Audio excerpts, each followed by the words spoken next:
экспорттың жабылған себептерінің бірі ғой.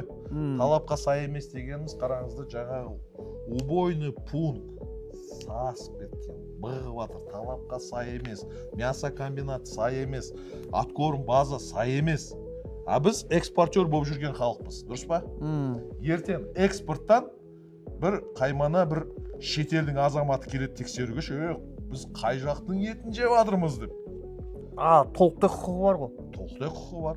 Өйткені ол өзінің реестріне кіргізген. Иә. Барлық талапқа сай деп әдемілеп жазылған. Иә. Бүйтіп қойған, былай қойған суреттер тұр. Зың болып. Әдемі болып түскен. Фотошоптан өткен ба? Фотошоптан өткен ба? Білмейміз ғой қалай өтсек. Қазір искусственный интеллект әдемілеп жасап береді сол. Өз кешірсін да. Халал деген сертификаты да бар. Мен кеше қойлар 100 бас қойымды жібердім. Мен алып кетті осы жерден. Сөйтіп айтты, мәке, біз соямыз. Бәрін сойып болғаннан кейін, тушағы білгеннен кейін, тушамен санаймыз, ақшасын сол жерден алып кетесіз. Болды, мақұл. Сонымен бармайын ба енді ақшамды алып кетуге деп.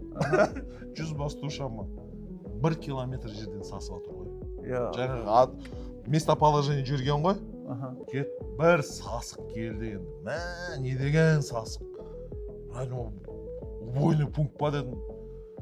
Жеттім ғой. Машинаны терезені бәрін жауып тастадым да шықсам сасып кеткен.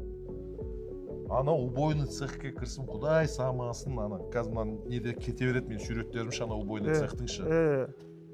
Антисанитария. Ана жерде бір 20 бас қой жатыр, бастары кесіліп, лағып. Қой, сиыр, мал сойылып атқан кезде екінші қойдың қанын көрмеу керек. Дұрыс па? Иә. Жоқ, сойылып атқанда басқа малдың көзін, шариғат солай талап етеді. Басқа малға көрсетпей сою керек оны. Дұрыс. Ана жерде менің етімнен ауру болды ма? Жоқ, басқа біреудің етінен ауру. Кім кепіл? Понимаете?